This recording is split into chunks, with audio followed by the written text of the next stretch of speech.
नमामि रामं रघुवंशनाथम। राज करते करते आदमी की सोच राज के ही विपरीत हो जाती है। उद्धव ठाकरे की सरकार ने नई नई परिभाषाएं गढ़ना शुरू कर दिया है। नवनीत राणा और रवि राणा ने खाली इतना ही कहा कि मैं हनुमान चालीसा मातोश्री के आगे पढ़ूंगा, बस 2 बजे तक उसका खंडन भी कर दिया कि मैं ऐसा करने नहीं जा रहा हूं। बस क्या था, संजय राउत के प्रजातांत्रिक सूर बोल उठे। वो बोले कि जो मातोश्री के आगे आएगा उसको 20 फुट नीचे में गाड़ दूंगा। बंबई की पुलिस गई और राजद्रोह के इल्जाम पे उसने नवनीत राणा रवि राणा को पकड़ लिया। वो किसी राजनीतिक पार्टी से संबंध नहीं रखते हैं, उनका संबंध तो निर्दलीय से है। वो दलहीन राजनीति करते हैं। लेकिन इस पर भी उद्धव ठाकरे की सरकार राजनीति महत्वाकांक्षा पाले हुए थी और उसको बहुत ही बुरा लगा, पुलिस भेज दिया। 14 दिन की जुडिशियल कस्टडी में उसको न्यायालय से भेज दिया गया। अब कोई बता दे कि क्या हनुमान चालीसा पढ़ना सिडेशन का केस बनता है? क्या ये राजद्रोह बनता है? सिर्फ कहा था कि मैं पढ़ूंगा मातोश्री के आगे। ध्यान देने वाली बात है, सिर्फ उन्होंने कहा था, पढ़ा नहीं था। उनके आगे गुंडे, जो शिव सैनिक के गुंडे थे, जो शिवसेना के गुंडे थे, पहुंच गए और एम्बुलेंस से उन लोगों ने उनके घर को घेर लिया। कहते हैं संजय राउत की एम्बुलेंस इसलिए गई थी कि अगर कहीं कुछ हो जाता तो उनको शीघ्र एम्बुलेंस से पहुंचा दिया जाता। बात का इशारा समझिए। बात यह कि अगर उनको हमारे आदमी, हमारे गुंडे अगर नवनीत राणा और रवि राणा पर प्रहार करके उनको अधमरा या मरा कर देते तो ये एम्बुलेंस उनको पहुंचाने के लिए काफी था। ऐसे हालात बन गए हैं महाराष्ट्र में। राजद्रोह की नई परिभाषा गढ़ दी है उद्धव ठाकरे की सरकार ने। और ये बेचैनी आई कैसे? जब से कोल्हापुर की विधानसभा की सीट पर कांग्रेस जीती है और भारतीय जनता पार्टी को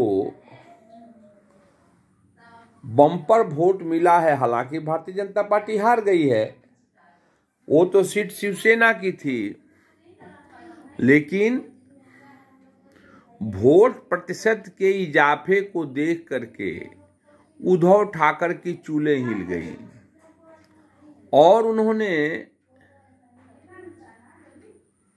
मन ही मन भारतीय जनता पार्टी को दबाने की बजाय शासन द्वारा आतंक का शासन चला रहे हैं। नवनीत राणा और रवि राणा को जेल में बाथरूम तक जाने नहीं दिया गया, जल की सुविधा भी न उपलब्ध कराई गई।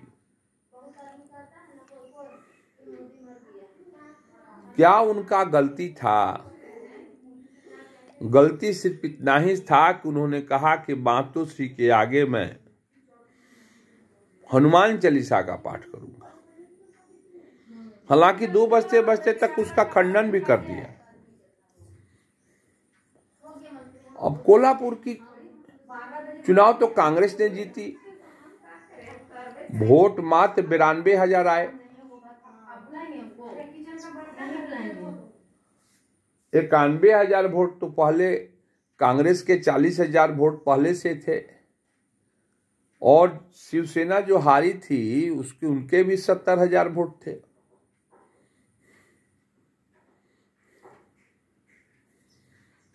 तो वोटों का तो प्रतिशत ज्यादा होता, लेकिन निश्चित तौर पे शिवसेना का मौजूदा हालात देख करके शिव सैनिकों के दिलों में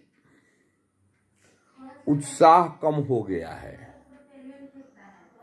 उनको मर्मांतक पीड़ा हो रही है और शिव सैनिक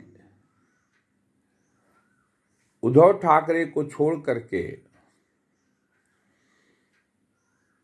भारतीय जनता पार्टी ज्वाइन कर रहे हैं। हारी हुई बीजेपी कोल्हापुर में नई ऊर्जा से लबरेज हो गई है, नई सोच से लबरेज हो गई है, और इस तरह से भारतीय जनता पार्टी को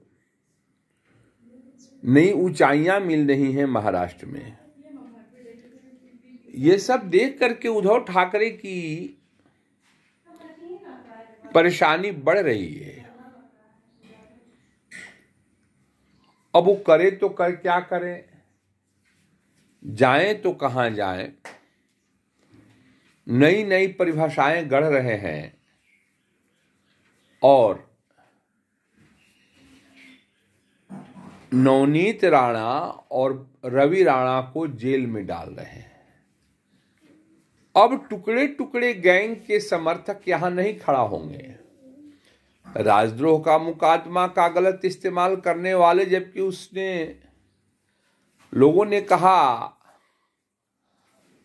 भारत तेरे टुकड़े होंगे इंशाअल्लाह इंशाअल्लाह, उसको राजद्रोह लोग नहीं मानता है।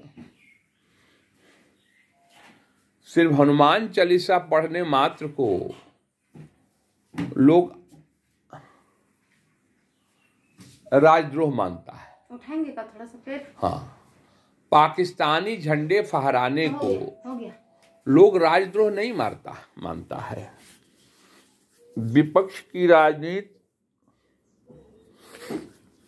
अपनी ऊंचाइयों को छू नहीं पा रही है। परिभाषाएं गढ़े जा रहे हैं और बहुत ही गलत परिभाषा गढ़ी जा रही है। धन्यवाद।